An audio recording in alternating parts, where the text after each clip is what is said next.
One of the things I do in the book is highlight the fact that the first unit into Paris are not Frenchmen at all. They're Spanish Republicans. These are left-wingers, communists. And of course, it's not just the soldiers. You've got this motley band of journalists led by Ernest Hemingway.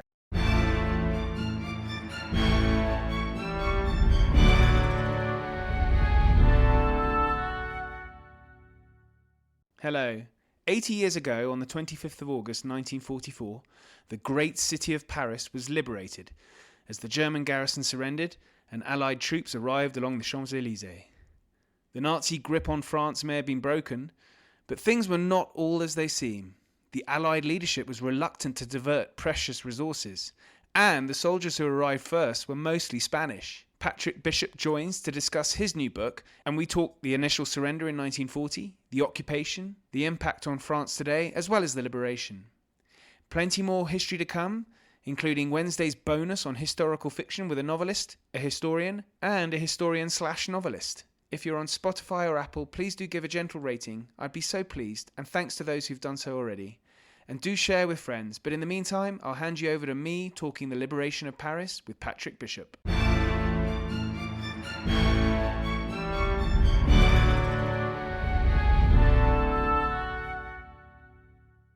Patrick, welcome back to the podcast. Thank you very much for joining me. Last time was talking about the American TV show Masters of the Air, but now we've got a far more interesting subject, which is the liberation of Paris. But thank you for joining me. Well, it's great to be asked back on again, Ollie. It's great. You've got a great operation going there, so I'm very happy to be part of it. Oh, well, that's very kind of you to say, Patrick. And your book, Paris 44, The Shame and the Glory. And I've been reading this book, and the subtitle really does capture it, doesn't it? The Shame and the Glory. It's a beautiful book, by the way. The cover looks fantastic. It is great, isn't it? Yeah, it was a good job done by the publishers, Penguin Viking. Viking Penguin, I never remember which way round it is, but it was a bit of a slog together. So trying to convey, the complexities of the story. It's not particularly, I say complexities. It makes it sound complicated. It's more about the kind of moral nuances of resistance and collaboration, but also get the idea across that it's a sort of fun book. There's lots of interesting characters in it. So getting all that into one. Or an image, a look, it's quite a difficult thing to do. So there's a lot of back and forth before we finally got there, I think. Well, for the listeners' benefit, it's probably worth, you've known Paris for many years. You had which I have to say, this sounds like a wonderful job. You were bureau chief for the Telegraph. That's right. Is that right?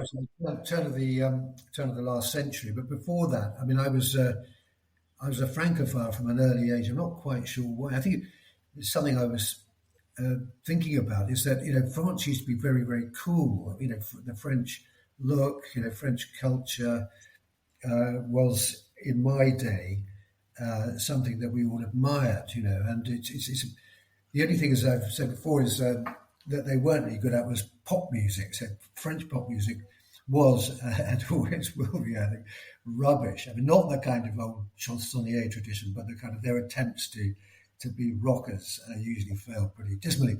Apart from that, it was something that we just liked Frenchness. I remember first going to France when I was about 17, hitchhiking there, which seems incredible now, with a mate, and we camped in the Bois de Boulogne. We tried to chat up French girls in our schoolboy French, not very successfully, and generally had a great time. I fell in love with the place and have remained in love with it ever since. And so, as you say, I was very lucky to be Paris bureau chief at the millennia. Not a particularly interesting time in French politics, but one thing that I think has always been true for me is that I've never actually got over that sort of buzz of being in Paris. I've been all over the place. I was a foreign correspondent for many years.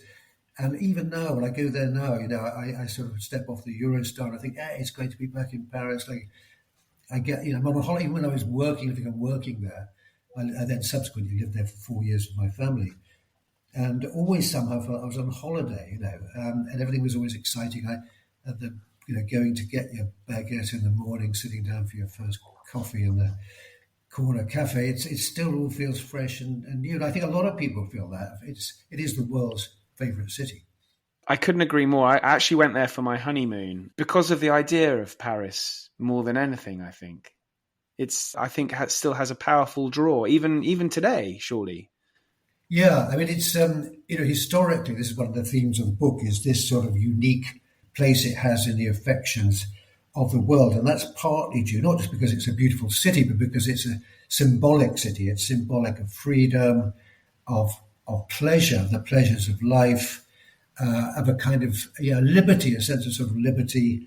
It's always been, historically, politically, culturally, it's been on the kind of avant-garde of human experience. So, great modern art was found its home there. Same with literature, and of course with politics. So, the French Revolution advancing the cause of equality, liberty, fraternity, etc.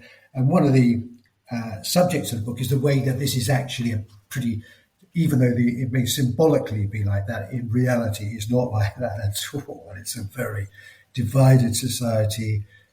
The pleasure of life is, I won't say it's limited to a few, but it's, they've got rich and poor. They're like you have everywhere else. The political divisions have always historically been very deep, as we're seeing today with what's happening on the political scene there now. And this is very much an echo of what was going on in the war, I would say.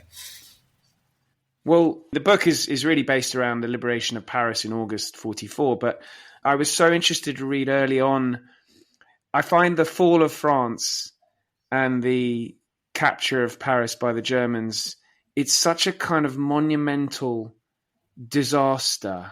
I mean, if one imagines that happening today, it blows my mind almost thinking about this calamity, because it happened so fast as well. You have the is it the drôle de guerre, which is the phony war, and then of course we know Dunkirk in our very British centric view, but of course France itself is going through the trauma, and it's just the speed and I guess the calamity, the actual disaster for the French people themselves. I mean, is this something that even today the French are a bit embarrassed about? I think they've got over it now, but they certainly for a long time, it took them a long time because it was, as you say, an absolute catastrophe. And it was, I won't say, it was unforeseen because they've been told throughout the 1930s, they'd won the First World War. So, that was a huge victory, but it came at a huge cost. So I think post-victory, the notion of fighting another war was abhorrent. It was almost too awful to contemplate.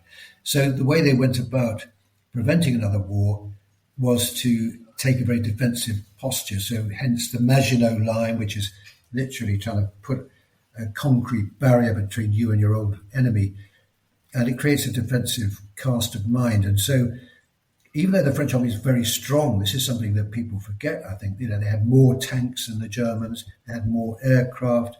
They had more men, if you combine them with the British expeditionary force and the British resources in reserve. They should have won. The point is they should have won. They were fighting a defensive battle, which is always much easier to fight than an offensive one. Yet they were steamrolled in a couple of weeks and with very big losses. But a lot of that was because big swathes of the army just didn't really fight. This was something that struck the British there, both the Air Force and the Army and the Air Force, just how defeatist the mentality was. Now, this is not true of everyone, but it was certainly a thing. And I think when the armistice was signed, the first reaction was not shame, but it was relief. Almost everyone thought, thank God that's over. And Pétain, who later, of course, was reviled, put on trial, sentenced to death in 1945, he was, again, he'd been the victor at Verdun, the great sort of slaughterhouse battle of 1916, which was deemed to be a French victory. He'd saved France once then. He was a great hero of France. And he was deemed to have saved France the second time by signing the armistice and staying put and saying, I'm here to protect you. against the worst that the occupiers could do. So I think it was only, I would say, a minority of people who initially felt sort of guilt or shame about the suddenness of the French collapse and the completeness of the French collapse.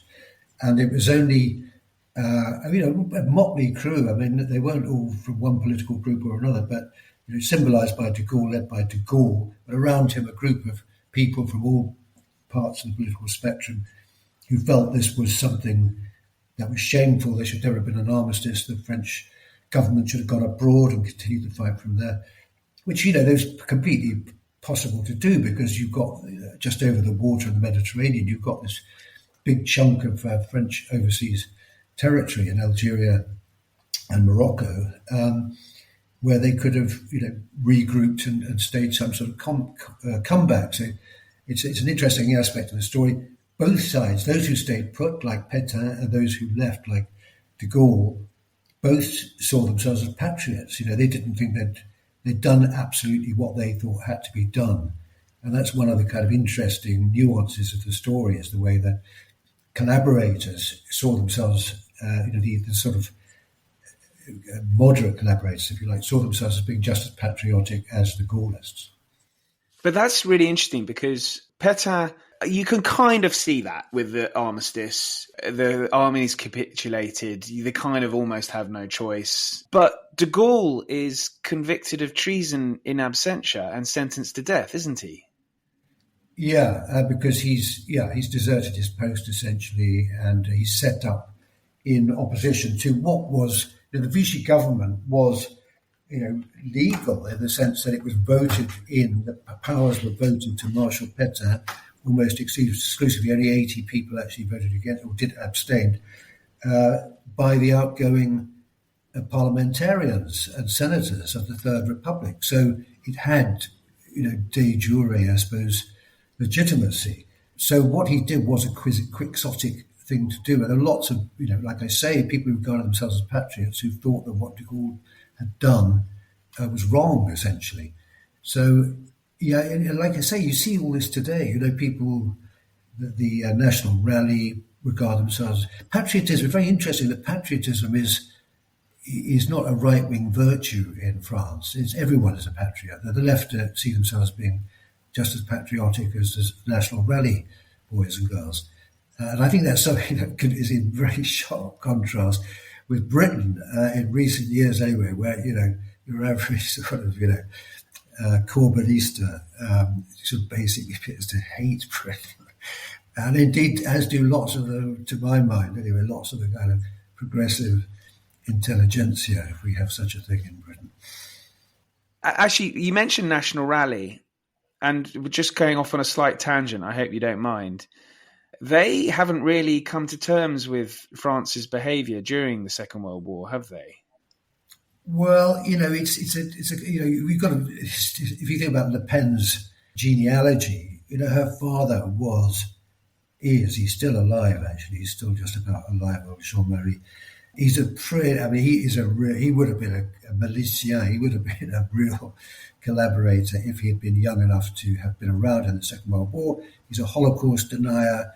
He's a great admirer of Marshal Pétain. He's also a great admirer of one of the key intellectual collaborators, Robert Brezilhac, who was a thoroughly pro-German, great admirer of I wouldn't say a great admirer of Hitler, but a great admirer of the kind of Nazi movement and its aesthetic and so on. And so, he is a real dyed-in-the-wool Vichyist, I would say. But, Marine, to give her due, has had, a split with her father for years on this issue and has managed somehow, brilliant political feat really, to, a lot of space between her and her father and, to a large extent, detoxify what was the National Front, now the National Rally. So, I would say that they're pretty... I think there are still a few around of the old kind of Vichy temperament types, but they said after their failure to get a majority in the second round of voting in the parliamentary elections recently that, some of the candidates were too poisonous really to have got elected, and they're going to have a further clear out. So they can sense power. Be pretty good bet to that Marine Le Pen will be the next president of France, I would think, in 2027. And for that to happen, they've got to continue that process. And they're pretty canny politicians. I think they'll carry on doing that. So they'll be wanting to put as much distance between themselves and that old Vichy traditional nostalgia, and also try and distance themselves from their connection with Moscow and Putin. Interesting. Right. Well, okay, so just heading back to Paris then, Paris falls. 3 Germans killed, 6 French. Is that right? And in the inverted commas battle to take Paris. Yeah, well, Paris was declared an open city, so the government fled. The troops in the neighbourhood were told not to put up any opposition, but more importantly, the Garde Républicaine, who were meant to, the people who were meant to actually secure Paris, were told not to fight, or the police were told to just cooperate. So a couple of anonymous, I tried to find out their names. I just found in newspaper reports and things, these clashes, very small little affairs, as the Germans marched in, were just kind of individual patriots who just couldn't restrain themselves and probably did something very minor, threw a rock or something at and were immediately shot down. Although they did somehow, 3 Germans did manage to get killed in the process, so someone must have had a gun. But they're not commemorated anywhere. One would imagine there'd be statues to these people, but there aren't. Yeah, so they just basically marched in and took over, and of course Hitler then arrives to survey his new domains, a city that he's very fond of, although he's never actually set foot in it before. But in his days as a sort of dreamer, wannabe art student in Vienna, he studied French Parisian architecture, and had this sort of photographic memory. So even though he'd never seen these places, he knew exactly what they looked like and what they were like inside to the last detail. So on this little tour, only lasted a few hours, he arrives in Paris by plane and is driven around the city with a couple of his artistic acolytes, Albert Speer, the architect, Arno Breker, the sculptor. And the first place they go to is the Opera Garnier, the big old opera in the middle of Paris. And they're given a tour by the caretaker, and Hitler corrects the caretaker, and he says, there should be a room here. There should be a room, according to the original plans, there should be a salon here, and it's not there. And the caretaker, this old chap called Gluglu, his nickname is Gluglu, says, you're absolutely right. There used to be a salon here, but then it was remodeled, and now we've got these 2 rooms. So Hitler turns around and says, what did I tell you? What did I say?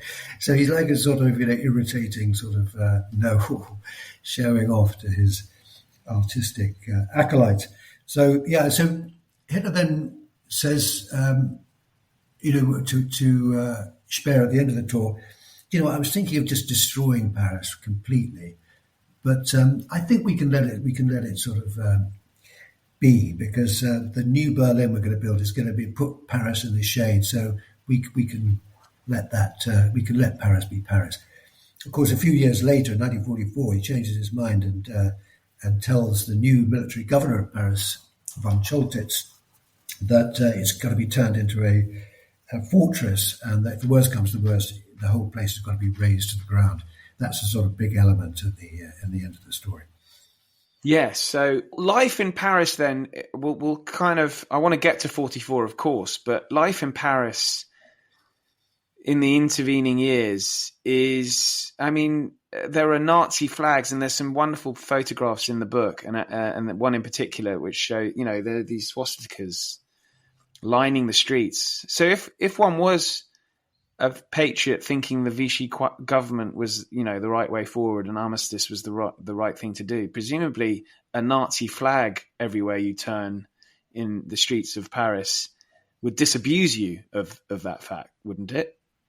Absolutely, yeah. And so there is a kind of honeymoon period when Hitler actually tells the occupiers to behave in a respectful way towards the population, partly a sort of echo of the First World War, where the Germans and the French soldiers actually kind of respected each other. They're both in these horrible conditions. They're both enduring the same hell. That tends to give you a sort of some kind of sympathy, or you have the imagination to know what it's like for the people on the other side. So he didn't feel any personal animosity towards the French. However, German interests always come first. So after the initial, okay, we're going to go easy on them, the exploitative nature of the relationship, which is basically France is just there to be wrung dry of all its resources, of its food, of its commodities, of its coal, etc.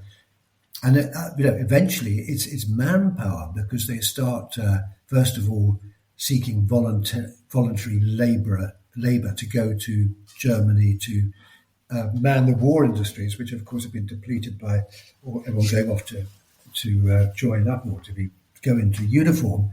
The Germans are reluctant to put women into factories, so that starts off being a voluntary thing. People are being induced to go, and eventually it becomes enforced. The people have rounded up males are basically told they've got to go off. Sorry to interrupt you. Just a quick one on the French. Vast numbers of French troops are captured by the Germans in May and June 1940. Did they remain as POWs and carrying on working for the German war effort? Yeah, they did. Yeah, so the numbers are a bit difficult to pin down with great precision, but certainly well over 1 million were captured. So a few, in dribs and drabs. Some were released under various sort of, good behaviour type things. It was an inducement to the Vichy government to cooperate. But even at the end of the war, there's still about 900,000 of them. So one of the justifications for the armistice is we'll get our boys back, if we do this deal. But the Germans were very kind of reluctant to fulfill what appeared to be their side of the bargain. So they're there the whole time. And they're in a way, they're like hostages, because Vichy's very much constrained, Pétain's very much constrained by the knowledge that this huge chunk of male France is still in Germany. And as you say, they're put to work for German war industry, not the officers, but everyone else. Right. So going back to Paris then, life in Paris then goes on. And I guess, so you're saying the Germans don't necessarily molest the city or its people too badly? No, I mean, initially until 1942, until summer of 1942, there's a sort of modus vivendi, particularly among the upper classes. So the French upper classes, by and large, think, well, Germany's going to win the war. We've got to be realistic about this. So at a social level, there's a lot of intermingling between the crétins, they would say, the upper crust, and the German occupiers. So they're all, seeing each other at parties. The women are sleeping with German officers. They're all mixing at the same cabarets, restaurants, and so forth. And life goes on. And so if you're a German soldier, one of the 20,000 garrison troops, or indeed one of the visiting troops, because Paris becomes a sort of R&R centre as well, then it's great, it's fantastic. And the locals don't seem to mind you too much, so they sort of kid themselves that actually, we're just kind of tourists in uniform. And, there are a fair few French, it has to be said, or Parisians who are quite happy with the German presence. They're making money out of it, all the couturier, the shops, the underwear shops, the scent shops, the wine shops, they're all doing a roaring trade. So they don't have too much to complain about. And quite a few people do adjust with alarming ease to the new arrangements. Now, I'm not particularly condemnatory about this, because I've never been one who says, okay, we'd never have done this, the Brits would have fought to the last man. We'd like to think that. I'm by no means convinced that would be the case. But then there are a lot of ordinary people who aren't benefiting, who are on rations. They're eating very poorly. They can't. All the cars and everything have been requisitioned. Life becomes a hell of a struggle, really. In the winter, it's freezing. A lot of the coal's been shipped off to Germany, so the resentment is always there. Among ordinary folk who are really suffering. And it just needs something to set it off. I mean, the real turning point, of course, is after the German invasion of Russia in June 1941. So the only real organised resistance or potential organised resistance is the Communist Party, which is extremely powerful, very disciplined, and knows about fighting, because a lot of them have been in the Spanish Civil War, fighting for the Republic. But of course, between August 1939 and June 1941, there's a sort of alliance essentially between Hitler and Stalin, non-aggression pact, and the Communist Party, which obeys Moscow unquestioningly almost, is told, don't do anything to upset the Germans. In fact, they're encouraged to fraternize. Some of the messages that come out say, if you see a German soldier drinking in your local bar, buy him a drink. He's a proletarian like you. And of course, after June 1941, Operation Barbarossa, the message completely changes. It's like, if you see a German soldier in a drink, shoot him. Which they very happily do, because communists, French communists anyway, are patriots too. French people are very patriotic. I can't make this point too long.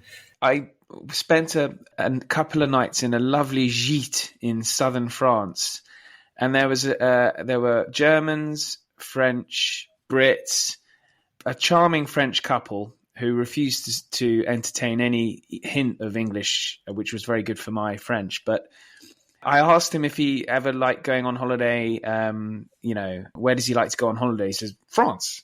Why would I want to go anywhere else? If I want to go to the beach, I go to France. If I want to go to the mountains, I go to France. If I want to see the countryside, I go to France. It didn't cross his mind to leave France for any reason whatsoever. He was a fierce communist. Yeah, it's great to know. Because I've had houses in the countryside in France, and my wife and I always laugh at when we're going back on the ferry. There's about 50 British vehicles for every French one, and we always say, why don't you see? If you go to a French village, about 10% of the population, one of the nice areas like the Dordogne, or indeed normally, are going to be Brits, or maybe Germans, but you never find French people, French families having holiday homes in British villages. Anyway, there we are. So that all changes. And in August 1942, the first German is shot by a young communist. And immediately the mask drops, the German mask that we're sort of basically cousins, European cousins sort of thing.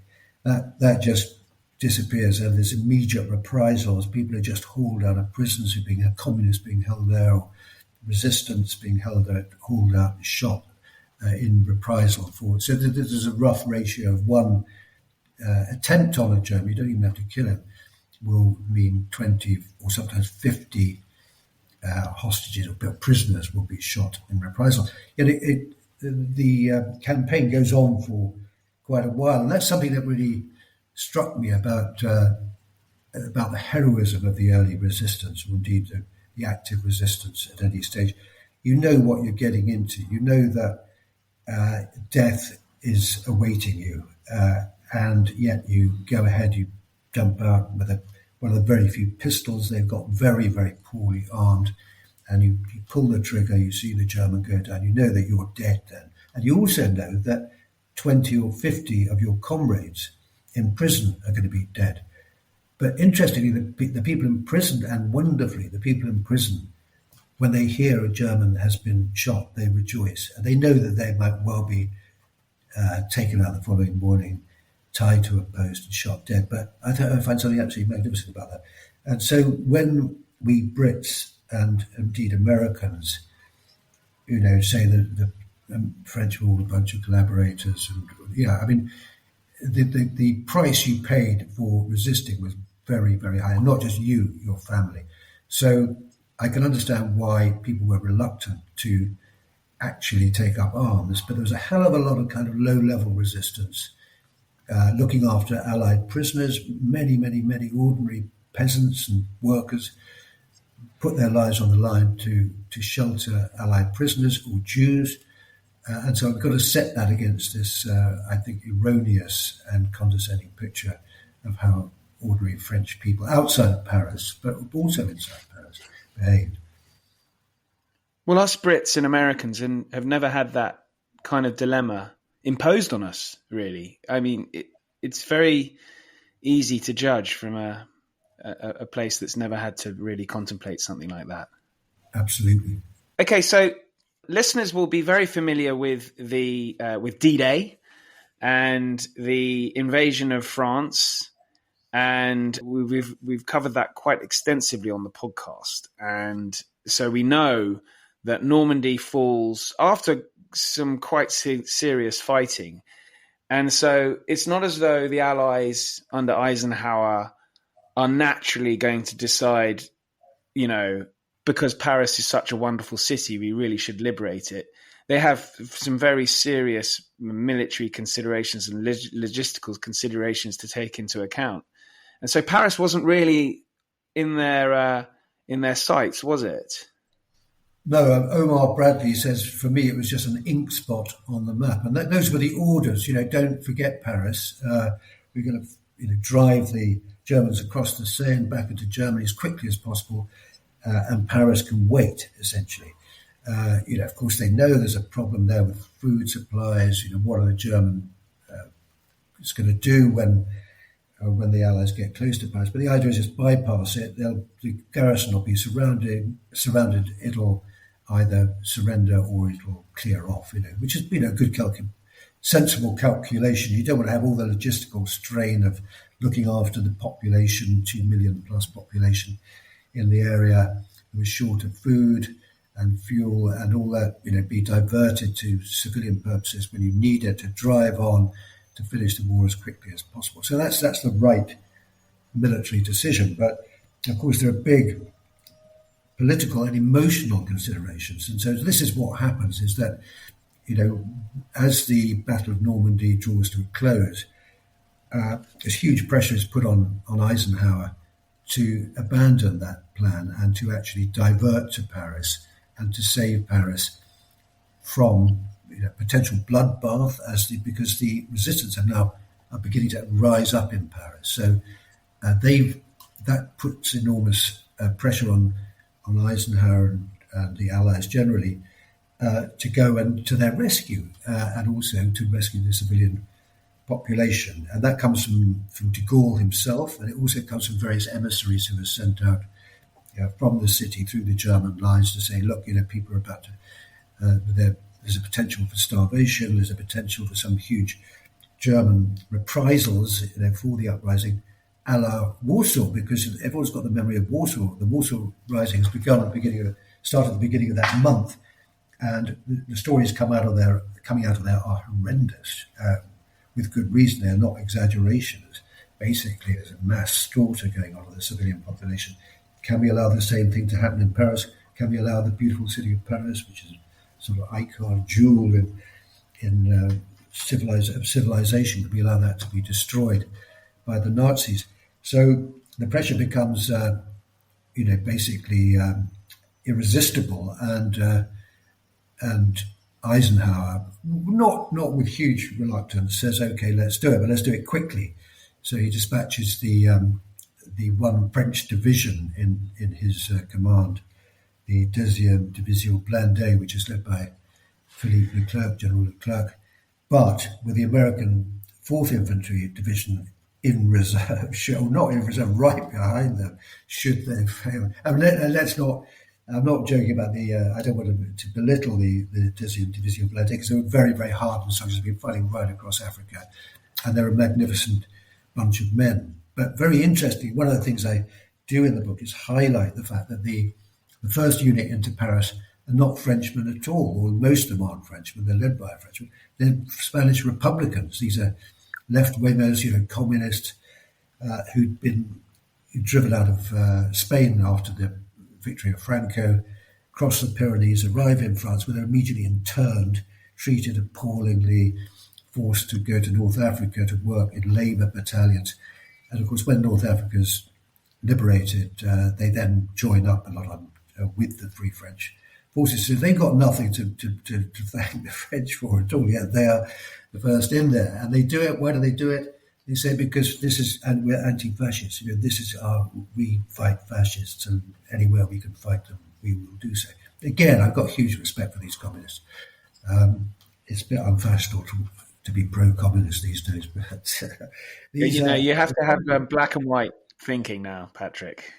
Yeah. This is part of the book that I had no idea that actually it was the Spanish that liberated Paris.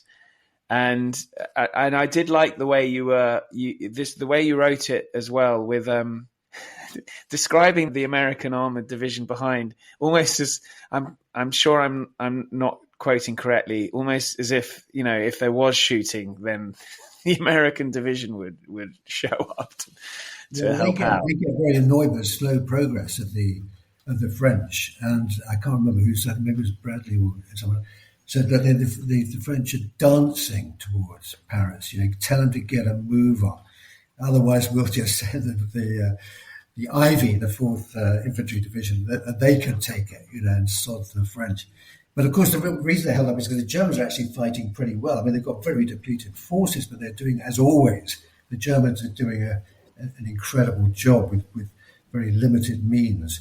And the other thing is the civilian population are proving a huge hindrance because they're jumping out in front of the jeeps, with bottles of champagne. Women are leaping on the bonnets of the vehicles, smothering it all with kisses, which is something you see absolutely everywhere, of course, on the great day of liberation, on the 25th.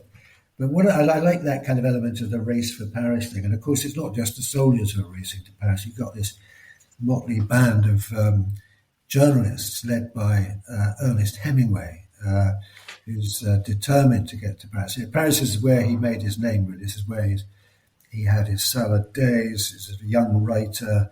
Wrote that magnificent book much later, actually, after the war, called A Movable Feast, where he paints this fabulous picture of 1920s Paris when, young writer, eating, drinking, womanizing, immersing himself in the great atmosphere of 20s Paris. So that's where this is his favorite city. Also, Robert Capa, the great war photographer, brilliant guy, one of my heroes, who's alongside him. So there's lots of kind of fun describing their relationship, although Hemingway sort of required people to kind of be his courtiers, really. And Capa liked Hemingway, and he sort of played along with it. But he's also quite mischievous, and so he's constantly taking the mickey out of him. This is this really interesting episode where Hemingway is sort of very grandiose figure, so he sort of fancies himself as a great general, and so he's driving around with his maps and his binoculars, often getting into really serious troubles. He gets ahead of the troops several times. In one case, they're driving towards this village, which Carpenter keeps saying, "Look, it hasn't been liberated. There are no Americans there." And he says, I know what I'm doing. And of course, immediately they come under fire from the Germans. And Hemingway spends the next 4 hours in a ditch while Carpenter's retreated behind a hill somewhere.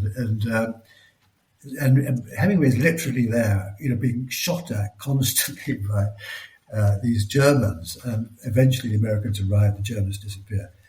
And then when Capa reappears, Hemingway is absolutely furious with him. He says, "Why didn't you come and save me?" And Capa said, "Well, I was going to get killed." And Hemingway says, "I know what you were doing. You were just waiting for me to get killed.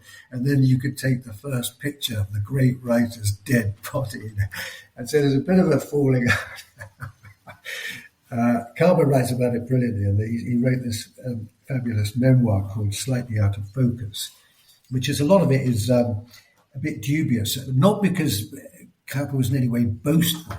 He wasn't at all. He was actually the opposite of Hemingway in that respect. He didn't like all this macho rubbish, but he just couldn't resist sort of, if there was a funny twist to a story that may not have actually happened, he'd chuck it in there. And of course, he died, doing his job in Indochina after the war. But yeah, so there's a lot of that sort of stuff in there. I try and there's a lot of humour at various levels in the story, believe it or not, which I'm always attracted to. Yes, and I certainly appreciate that, actually, Patrick. But the actual day of liberation is the 25th. I mean, I was reading this and thinking, if I could be anywhere, if I had a time machine, I wouldn't mind being an American soldier in Paris on the 25th. It sounded like... Or anyone arriving. So Ernie Pyle, the great American war correspondent, writes, I can't quote it verbatim, but something like, you walked in and you were just smothered with kisses. He said, my face was red with lipstick. And he said, I'm old and bald and I hadn't shaved for 5 days. And then J.D. Salinger, the great post-war novelist, who's also there as a soldier in the 4th Infantry Division, describes her going in his jeep and people thrusting little mini barrels of brandy in his hand. And he says, if we'd stood on the hood of the jeep and taken a leak, the crowd would have said, oh, those charming Americans, what a fantastic custom. So everyone's having an absolute ball. It is the party of the century, I think. And you'd really want to be there. And I try to imagine that as best I can, which is not difficult because there are so many fantastic accounts. I wanted to briefly mention some cultural figures because we've had actually Damien Lewis on to talk about the wonderful Josephine Baker. And I know you quote her song, Paris, Paris, Paris, which I was actually listening to this morning. And she's just wonderful. And she can come out of the Second World War with her head held high because she had a key role in the resistance and helping the British as well. But that's not the case for many great cultural French, both men and women. Is it, Patrick? I contrast Josephine Baker with Maurice Chevalier, who also wrote a Paris song. Well, there are millions of Paris. At one point, when I was doing the research, I thought I just wondered how many songs have got Paris in the title. And you can actually, it was in the 100. It's like sort of 700 or something, in the 20th century. But among them is Maurice Chevalier's Paris sera toujours Paris. Paris will always be Paris. So he goes into the war.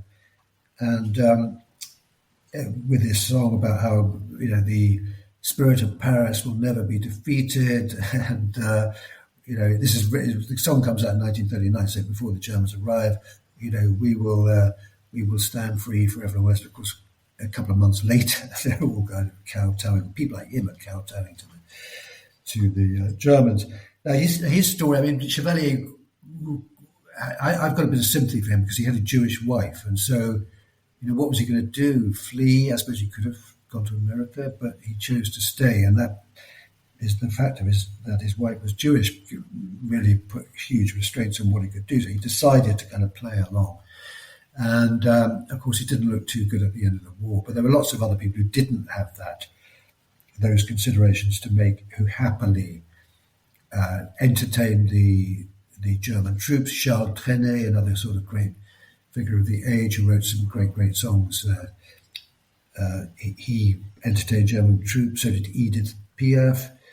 The actresses were particularly distinguées. Arletty were very happy to go on making films.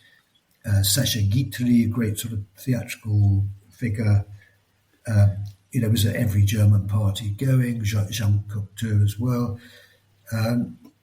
And so, a lot of the, entertainment world didn't really miss a beat. Even Django Reinhardt, great jazz guitarist, carried on playing. And I think he's a special case as well because he had no interest in politics whatsoever. And he was a gypsy. And so, he was just like making the best of a bad situation. But yeah, not at first sight. I think they have a pretty shabby record, the kind of entertainment establishment during the occupation. One senior German officer you've mentioned already, actually, the governor of Paris. Have I got the right title, actually? Yeah, he was military governor, yeah. Right, von Choltitz. Yeah, I can't pronounce it, but it's... Yes. Better at French names, I think, on this podcast. So he makes, I think he kind of sees the writing on the wall, doesn't he? Decides to maybe now is a good time to make sure I come out of the war looking a little bit better than probably the reality. Yeah. Yeah, no, he's a very slippery character on Choltitz. Let's agree on Choltitz. But so he's been a complete, like a lot of these Prussians, he's at the beginning of the war, he thinks that, Hitler's a bit dodgy, but after, there was blitzkrieg victories in the West, particularly Poland, and then in the West the following year, he thinks, they start thinking, well, maybe Hitler is a military genius. Maybe he has got this absolutely right. And so when they go off east, Choltitz is there. He's very enthusiastic, carrying out his orders. And so when the Einsatzgruppen, the extermination squads, move in the wake of the Wehrmacht and start murdering Jews and communists en masse, and the army, of course, their resources are needed to make that happen, to facilitate it. He doesn't, he's perfectly happy to go along with that. At the siege of Sevastopol, he's goes in with the troops, and then where the entire Jewish population is wiped out. And so, he never objects to any of this. And he's like a lot of them, the vast majority of the Prussian military establishment behaved in the same way. And it was only later that they pretended to have some sort of scruples about this. And their scruples were, insofar as they were ever expressed, were not, this is a terrible thing to do. These are unsoldierly activities which are not in keeping with the honour of a good German soldier. So it's not a moral objection, really. It's a kind of status. Operational problem. And also operationally, it diverts us from our other duties, So he was a pretty reprehensible character, but a typical Prussian officer class product. But he's also a wily, they're equally, like any other human being, they've got a very strong sense of self-preservation. So he starts seeing, he's got these orders from Hitler, he goes to see Hitler. This is really, really late in the story, actually. He's summoned to the Wolf's Lair in early August, where he finds Hitler, a kind of, shambling, kind of broken, decrepit figure, but still capable of issuing these sort of demonic orders. And the order is, you're going to hold Paris, and if it becomes untenable, then you're going to destroy Paris. So he goes off. Hitler seems to have lost all grip on reality by this point, because he still seems to think that the Allies can be defeated in Normandy, even though the Battle of Normandy is clearly grinding to a close. And yet he issues this contradictory order: you're going to make Paris a fortress. So, he says, thinks to himself, if the Allies are going to be thrown back into the sea, why do I need to make Paris a fortress? But when he gets to Paris, he's pretty much made up his mind that the game's over, Hitler's finished. And so he has to construct this very complicated narrative for himself. He's got to persuade, this is, of course, after the July plot. So the German, the Prussian military caste are now one of Hitler's sort of greatest hate objects. He doesn't trust any of them anymore. Yeah, he does trust Choltitz, because he's been told this guy's utterly reliable. So Choltitz is sort of got a pretty good rep, but he's got to maintain that rep by appearing to carry out the orders, but at the same time knowing that, as a sort of sensible person, that the war is over, essentially, and that at the end of it, he wants to come out of it, A, alive, and B, with his reputation intact. And to do that, he has to satisfy the Gestapo, the SD, that he's not disloyal and he doesn't present any kind of, he has no treacherous intentions, but at the same time signal to the advancing Allies and to the world at large, I'm a decent guy, I'm just trying to do my best here. But in the end, he manages to actually parlay this into not just that I'm okay, but I'm actually the savior of Paris. I am this, hero of humankind who defied Hitler's orders to blow up the city. This is another theme of the book, which is quite entertaining, because he was brilliantly successful at that. He wrote a memoir after the war called Brent, Paris, Is Paris Burning?, which became the title of the Dominic Lapierre and Larry Collins book, which in turn became the movie Is Paris Burning? in which he's portrayed pretty sympathetically. So he managed to even the French didn't challenge him for quite a long time on this. When it did come, it was the communists who actually looked at the facts and made a different interpretation of it. So brilliant sort of PR job, spin job, as we would say, to recreate himself as this a good German who essentially saved Paris. Not true at all, because even if I think he was perfectly capable of carrying out the orders if it had suited his purposes. But in fact, it was impossible. By the time he took over, the city was already collapsing into chaos. The uprising broke out a few days later. And there were demolition squads had gone around the city and placed the explosives in lots of very key places. The Senate, various bridges, various monuments, not the Eiffel Tower, but for virtually a lot of other, very famous places. But, demolition is not an easy job. You've got to have secure circumstances in which to actually carry out the operation. And by the time that Hitler did actually send an order saying, okay, proceed with the demolitions, by the time that order came through, it would have been impossible to actually carry out an orderly program of demolitions because the city was in absolute chaos. There's a further story which he advanced, saying that he actually received a personal phone call from Hitler saying, with those words, "Is Paris burning?" And there's no evidence that actually happened at all, but it made a great story and a great title for a book and film. Yeah, well, thank God it was never even at risk. So, look, we're running out of time, Patrick. So, just before we finish, I was very struck by there's an image in the book of a marble plaque, which it's quite moving actually, because I think you write about seeing one marble plaque and then noticing many, many more. And these are rather moving tributes or memorials to those who did lose their lives in the liberation. Yeah, I mean, I think anyone who's been to Paris might have noticed these. They're quite discreet little marble plaques on the wall saying "Ici tombé," and then the name here was killed or fell. And the name is usually someone quite young, often very young, 17, 16, on the 24th, 25th, 26th of August, because there was still a bit of fighting going on after the actual day of liberation. Pour la France, died for France. And you could be standing there in a kind of nice leafy boulevard, and you suddenly think, suddenly you get this image of some young man or young woman as well, being gunned down on a hot summer's day, and it brings it all home to you that there was a genuine uprising, not as big as de Gaulle claimed or as significant as de Gaulle claimed, but it really did happen.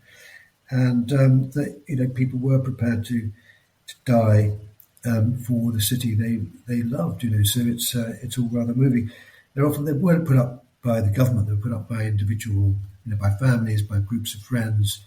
Quite a few policemen. The police had behaved pretty appallingly throughout the occupation, but they redeemed themselves by joining, being actually at the heart of the fighting in the crucial days from 19th of August onwards. So a lot of policemen banded together to pay for a plaque for their comrade. That's even though the city wasn't damaged, there are plenty of these little discreet but powerfully evocative reminders of the uprising. Well, Patrick, before I let you go, I just one other thing actually I wanted to ask you is, do you think, and your book presumably, well, hopefully will be a big seller in France, but do you think that the French people as a whole, and I know it's very difficult to generalize, but, post-war in the 70s, 80s, 90s, are they going along with the de Gaulle story that Paris was liberated by the French and the French only? Or is there like deep down there's a realization that it was a lot more complicated than that? It's a very interesting question, Ollie, and one that I find it quite difficult to answer in any sort of definitive way, because, as you say, it's very nuanced, very layered. I think there's a sort of deep understanding among the older generation. I think the memory is of course fading, that it was not France's finest hour, and that they owe a lot to us. And I don't think they're grudging about that, because if you go to Normandy around the anniversary of D-Day, it's quite moving and very impressive, the extent to which the gratitude is still demonstrated, displayed very generously. There's no grudgingness about it at all. It's very heartfelt. But I think what happened after the war was that sort of brief period of unity around the liberation didn't last very long. And so the narratives were basically pursued by the competing political blocs. So it was the communists who started undermining, they wanted to magnify their own role in the uprising, which is understandable because they were the single most important unit, I would say. And of course, hand in hand with that goes with denigrating your political opponents. So there were lots of right-wingers who were pretty good resistance. And so the right-wingers then sort of were at odds with the communists. And apart from that, you've got the kind of collaborators and the Vichyites who were saying, loathed de Gaulle after the war, even though there was very little kind of recognition of what he'd actually done if he had died in the war. Pétain. So you've got this ongoing, almost to this day, polemic from either side about, people still defend Pétain, saying, he was much misunderstood and he did more to save France by staying than de Gaulle did by leaving, which is, it's just about arguable. And it sort of comes down to what you think France is. And this point was made by the Pétainists. They say, de Gaulle famously spoke of he's got a certain idea of France. So for him, it's a concept. It's not actually as much more than it is a physical thing. And for the Pétainists, it's a physical thing. It's about you stay, you don't go. And there's quite a long tradition of that. So leaving France, a lot of people would have seen that as just not the right thing to do. You stay. And the Pétainists made a big point of this, but it's not an insincere point. It's not a kind of, hollow debating point. It's something that they sincerely felt. So this, it still goes on, and you see it in what's happening here today. You don't have to be a historian to see that France is a pretty divided nation. They all agree on how wonderful France is, but they have very, very different views of what that actually means. Well, Patrick, this has been fantastic. So thank you very much for your time. And Paris 44, it's available now. So links are in the show notes for listeners. Thanks, Patrick. Okay, great to talk to you, Ollie, and thanks for having me on. Thanks so much for listening. A great pleasure to have you join. Plenty more history to come, so please do subscribe or follow. But until then, thank you and good night.